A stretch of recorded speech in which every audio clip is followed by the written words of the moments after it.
Hi friends, இன்றைக்கி night dinner பார்த்திங்கன்னா நம்ம வீட்டில் இட்லிங்க. ஸோ இட்லிக்கு வந்துட்டு இன்றைக்கி மதியானம் தான் மாவு அரைச்சேங்க. இன்றைக்கி மதியானம் மாவு அரைச்சி வச்சாக்கா நாளைக்கு மதியானம் தாங்க புளிக்குது.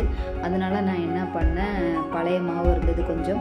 ஸோ அதிலே வந்துட்டு இன்றைக்கி அரைச்ச மாவை மிக்ஸ் பண்ணி இன்றைக்கி நைட்டு இட்லி ரெடி பண்ணிடலாம் அப்படின்னு சொல்லிட்டு இட்லி ரெடி பண்ணியாச்சுங்க.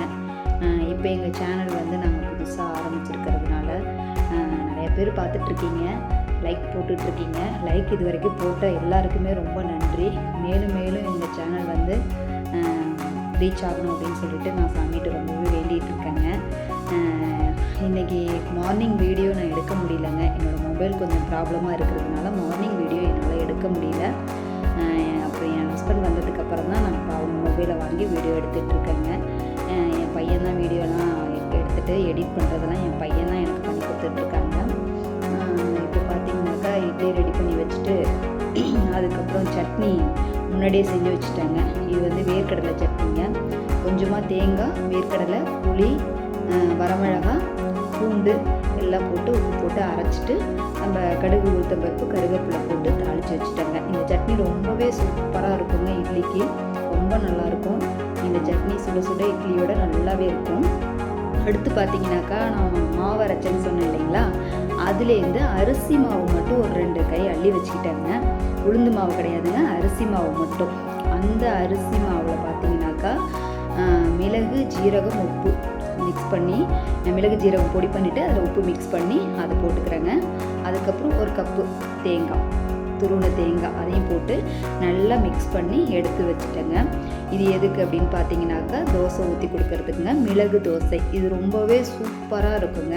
இப்போ பனி சீசன் அப்படிங்கிறதுனால இந்த மிளகு தோசை நீங்கள் குழந்தைங்களுக்கு, வீட்டில் வயசானவங்களுக்கு எல்லாருக்குமே செஞ்சு கொடுக்கலாங்க.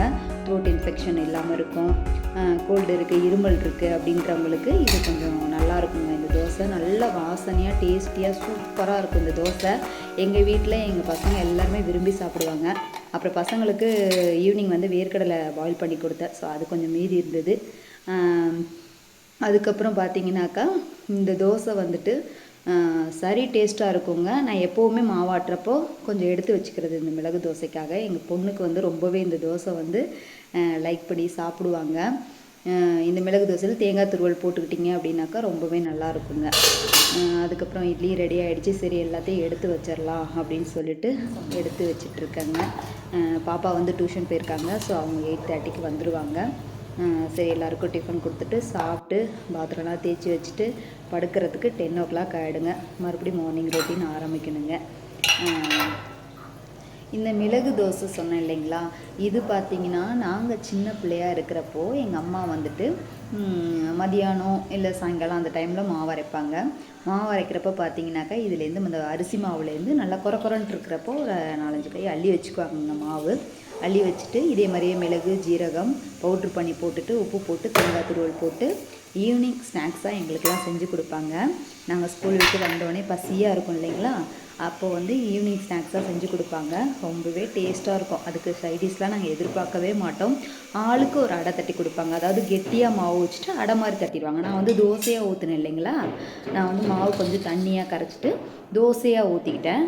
எங்கள் அம்மா எப்படி பண்ணுவாங்கன்னு பார்த்தீங்கன்னாக்கா அடை மாதிரி கொஞ்சம் மாவை திக்னஸாக வச்சுட்டு அடை மாதிரி தட்டி கொடுப்பாங்க. ஆளுக்கு ஒரு அடை கொடுப்பாங்க. அதை சாப்பிட்டுட்டு அதுக்கப்புறம் ஹோம்ஒர்க் பண்ணுறது அதெல்லாம் நாங்கள் செய்வோம். ஸோ எங்கள் பசங்கள்கிட்ட நான் சொல்லுவேன் இந்த மாதிரின்னு. ஸோ அவங்களும் எங்களுக்கு செஞ்சு கொடுங்க அப்படின்னு கேட்டாங்க. அப்புறம் ஒரு டைம் செஞ்சு கொடுத்தேன். அதுலேருந்தே அவங்களுக்கு வந்து ரொம்ப பிடிச்சி போயிடுச்சு. இந்த தோசை ஊற்றுறப்பெல்லாம் நைட் டின்னராகவே நாங்கள் இதை யூஸ் பண்ணிக்கிறது, சாப்பாட்டுக்கு சேர்த்துக்கிறதுங்க. சரி அப்போ வந்துட்டு இந்த மாவும் இருக்குது இல்லையா, சரி இட்லியும் வச்சுட்டு இந்த மிளகு தோசையும் செஞ்சு கொடுத்துடலாம். வேர்க்கடலை சட்னிக்கு சூப்பராக இருக்குதுங்க. செம்ம டேஸ்ட்டாக இருந்துச்சு. எங்கள் பசங்க ரொம்பவே விரும்பி இதை சாப்பிட்றாங்க. அப்படிங்கிறதுனால நான் செய்கிறேன். நீங்களும் ட்ரை பண்ணி பாருங்கள். மாவு அரைக்கிறப்ப இதை எடுத்து வச்சுக்கிட்டிங்க அப்படின்னா கூட, சப்போஸ் உங்கள்கிட்ட மாவு இல்லை அப்படின்னா, மாவு புளிக்கலை அப்படின்னாக்கா நீங்கள் வந்து இந்த மிளகு தோசை கூட நைட் டின்னராக ரெடி பண்ணி கொடுக்கலாங்க. எல்லாருமே விரும்பி சாப்பிடுவாங்க. ரொம்ப காரம் போடாமல் குழந்தைங்களுக்கு கொஞ்சம் மிளகு தூள் வந்து கம்மி பண்ணி போட்டுக்கிட்டு கொடுத்தீங்க அப்படின்னாக்கா சாப்பிடுவாங்க. அவங்க த்ரோட் இந்த பனி சீசனுக்கு வந்து இந்த மிளகு தோசை ரொம்பவே உடம்புக்கு நல்லதுங்க. ட்ரை பண்ணி பாருங்கள்.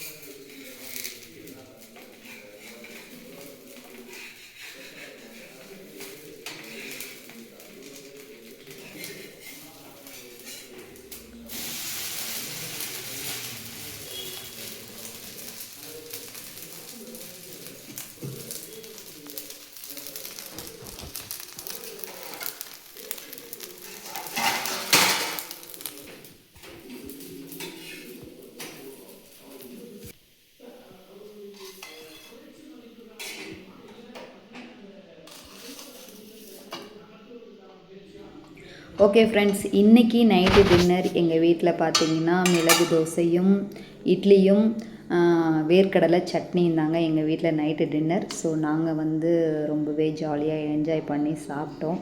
உங்கள் வீட்டில் என்ன டின்னர் அப்படிங்கிறத கமெண்ட் செக்ஷனில் சொல்லுங்கள்.